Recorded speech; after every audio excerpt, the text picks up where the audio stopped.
Auberon Muirtach is known as the king of the Elle elves. As he himself was one of the Elle, he was very tall, towering over humans. Auberon was born about 600 years before the current events of the books, which makes him old, even for elven standards. Auberon looked almost like the complete opposite of what a human king would look like. Auberon was very slim and tall. He has the same ashen hair that Ciri has, but it was shot with snow-white streaks. His hands were slender and were white with long fingers, and he would often be dressed in dark clothing. His eyes were said to be extraordinary, being bright as molten lead, but filled with unimaginable sadness. The Elder King was old, but he had done everything that could be done in life, and now it bored him. Over the years, he experienced several events that seemed to have broken him, most prominently having been the destruction of his family. A long time ago, Auberon had a daughter with an elf named Ciadal. Ciadal was most likely the one who carried the Elder blood gene, as their daughter, Lara Dorren, who you might know, also inherited the genes. The possession of the Elder blood allowed the elves, under the rule of Auberon, to move their population between worlds. They would switch between worlds often.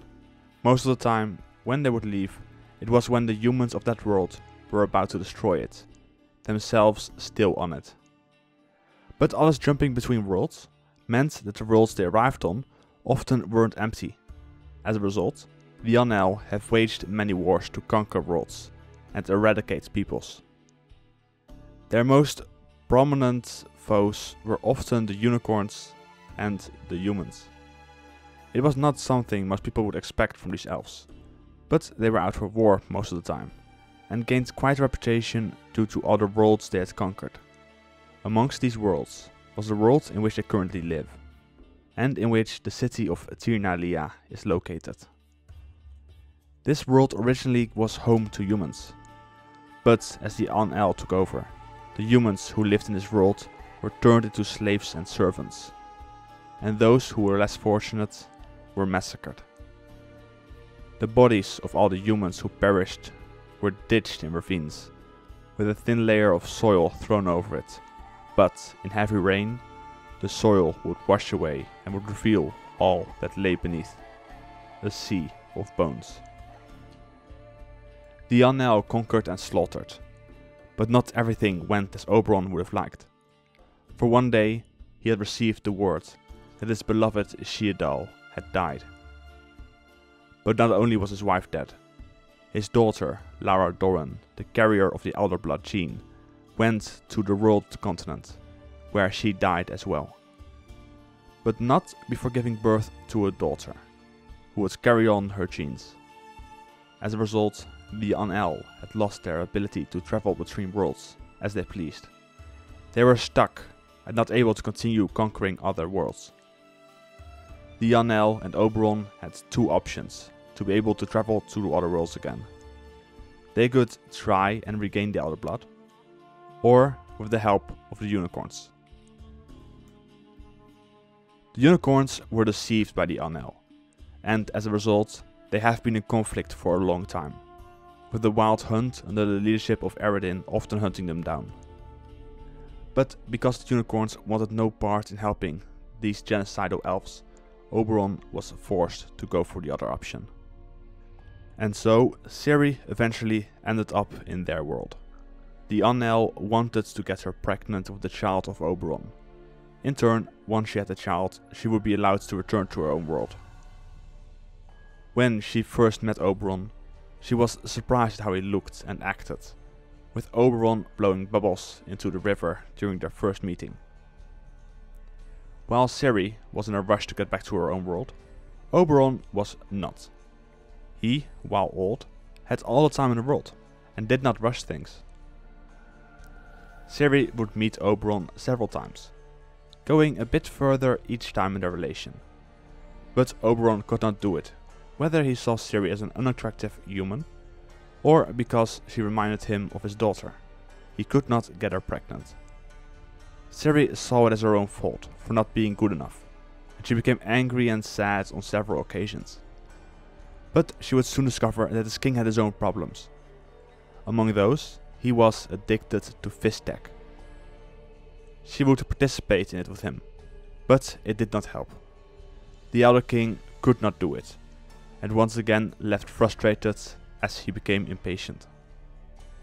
But while the Elder King was willing to spend a long time till it finally would happen, some others didn't have the desire to wait for such a long time. Among those was Eredin.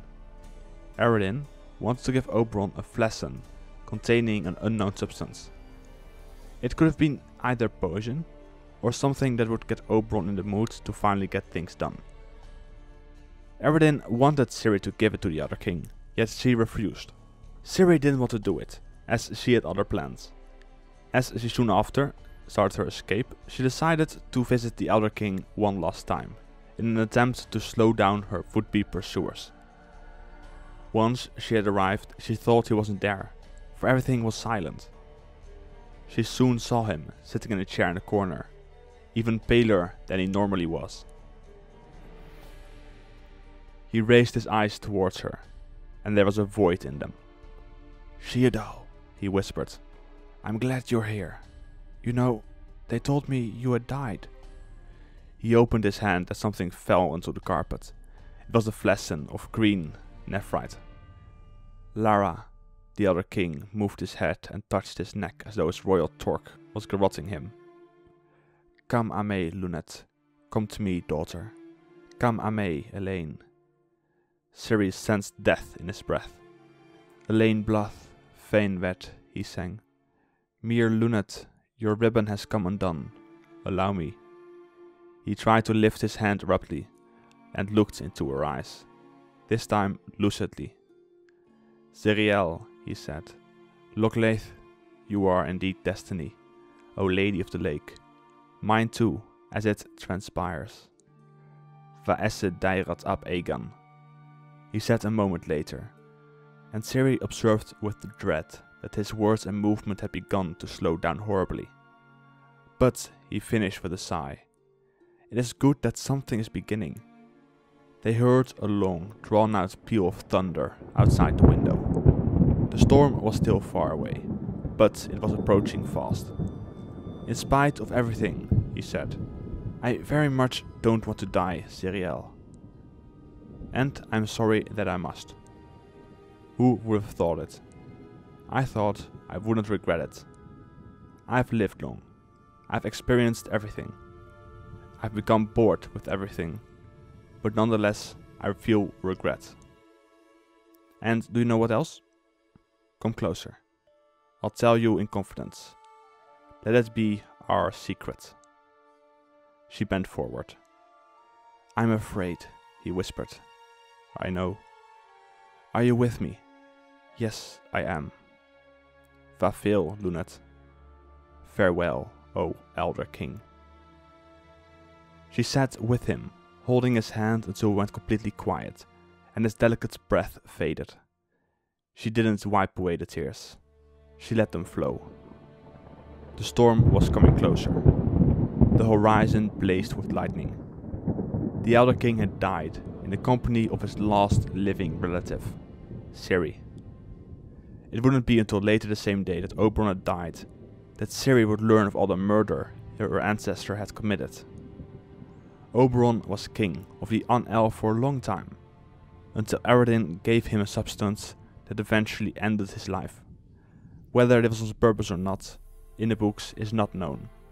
He was a warring king for a long time. He lost all his family, became alone, but in the end he at least got to spend his final moments with his last living family member. That was it for Auberon Muirtach. What do you think of this king? Was he better than Eredin? And did Eredin actually poison him? Till next video. Bye.